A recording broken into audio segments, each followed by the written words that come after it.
पवित्र बाइबल का वचन पढ़े और सुने जाने पर प्रभु यीशु मसीह आपको और आपके परिवार को आशीष दे। पवित्र बाइबल एक राजा की पुस्तक का 19 अध्याय वचन 1 से 21 यह कहता है। वचन 1 तब अहाब ने ईजेबेल को एलिय्याह के सब काम विस्तार से बताए कि उसने सब नबियों को तलवार से किस प्रकार मार डाला। वचन 2 तब ईजेबेल ने एलिय्याह के पास एक दूत के द्वारा कहला भेजा कि यदि मैं कल इसी समय तक तेरा प्राण उनका सा न कर डालूं तो देवता मेरे साथ वैसा ही वरन उससे भी अधिक करें। वचन 3 यह देख एलिय्याह अपना प्राण लेकर भागा और यहूदा के बेरशेबा को पहुंचकर अपने सेवक को वहीं छोड़ दिया। वचन 4 और आप जंगल में एक दिन के मार्ग पर जाकर एक झाऊ के पेड़ के तले बैठ गया। वहां उसने यह कहकर अपनी मृत्यु मांगी कि हे यहोवा, बस है, अब मेरा प्राण ले ले, क्योंकि मैं अपने पुरखाओं से अच्छा नहीं हूं। वचन 5 चह झाऊ के पेड़ तले लेटकर सो गया और देखो एक दूत ने उसे छूकर कहा, उठकर खा। वचन 6 उसने दृष्टि करके क्या देखा कि मेरे सिरहाने पत्थरों पर पकी हुई एक रोटी और एक सुराही पानी धरा है। तब उसने खाया और पिया और फिर लेट गया।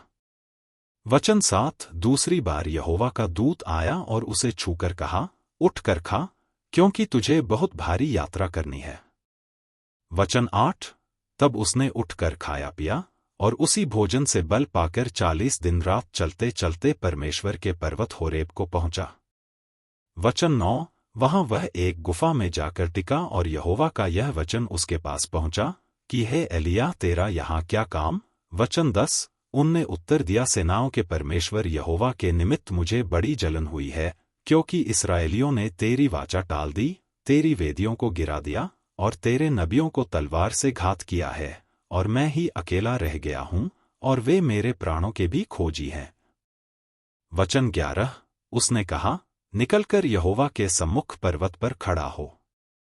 और यहोवा पास से होकर चला और यहोवा के सामने एक बड़ी प्रचंड आंधी से पहाड़ फटने और चट्टानें टूटने लगीं, तो भी यहोवा उस आंधी में न था। फिर आंधी के बाद भूमिडोल हुआ, तो भी यहोवा उस भूमिडोल में न था। वचन 12 फिर भूमिडोल के बाद आग दिखाई दी, तो भी यहोवा उस आग में न था। फिर आग के बाद एक दबा हुआ धीमा शब्द सुनाई दिया। वचन 13 यह सुनते ही एलिय्याह ने अपना मुंह चद्दर से ढांपा और बाहर जाकर गुफा के द्वार पर खड़ा हुआ।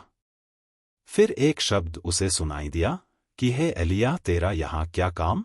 वचन 14 उसने कहा, मुझे सेनाओं के परमेश्वर यहोवा के निमित्त बड़ी जलन हुई, क्योंकि इस्राएलियों ने तेरी वाचा टाल दी और तेरी वेदियों को गिरा दिया है और तेरे नबियों को तलवार से घात किया है, और मैं ही अकेला रह गया हूं और वे मेरे प्राणों के भी खोजी हैं। वचन 15 यहोवा ने उससे कहा, लौटकर दमिश्क के जंगल को जा और वहां पहुंचकर अराम का राजा होने के लिए हजाएल का। वचन 16 और इस्राएल का राजा होने को निमशी के पोते येहू का, और अपने स्थान पर नबी होने के लिए आबेल महोला के शापात के पुत्र एलीशा का अभिषेक करना। वचन 17 और हजाएल की तलवार से जो कोई बच जाए उसको येहू मार डालेगा, और जो कोई येहू की तलवार से बच जाए उसको एलीशा मार डालेगा। वचन 18 तो भी मैं 7,000 इस्राएलियों को बचा रखूंगा।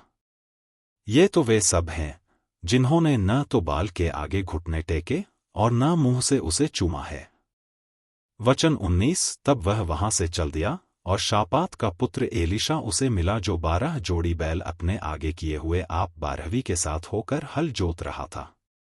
उसके पास जाकर एलिय्याह ने अपनी चद्दर उस पर डाल दी। वचन 20 तब वह बैलों को छोड़कर एलिय्याह के पीछे दौड़ा और कहने लगा, मुझे अपने माता पिता को चूमने दे, तब मैं तेरे पीछे चलूंगा। उसने कहा, लौट जा, मैंने तुझसे क्या किया है।